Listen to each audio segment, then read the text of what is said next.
विहाय कामान् यः सर्वान् पुमांश्चरति निःस्पृहः निर्ममो निरहङ्कारः स शान्तिम् अधिगच्छति।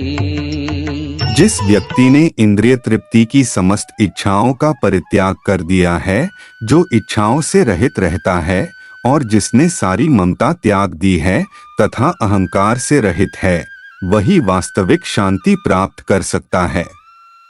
गौड़ीय संप्रदाय के श्री भक्तिवेदांत स्वामी प्रभुपाद की टिप्पणी।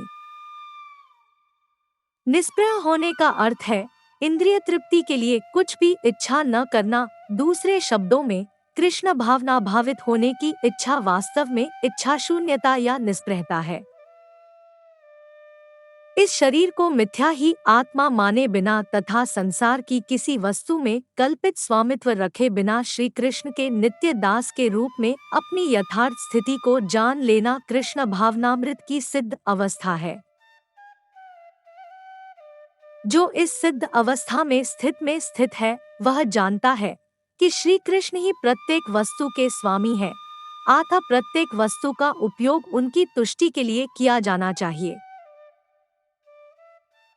अर्जुन आत्मतुष्टि के लिए युद्ध नहीं करना चाहता था, किंतु जब वह पूर्ण रूप से कृष्ण भावना भावित हो गया तो उसने युद्ध किया, क्योंकि कृष्ण चाहते थे कि वह युद्ध करे। उसे अपने लिए युद्ध करने की कोई इच्छा न थी, किंतु वही अर्जुन कृष्ण के लिए अपनी शक्ति भर लड़ा।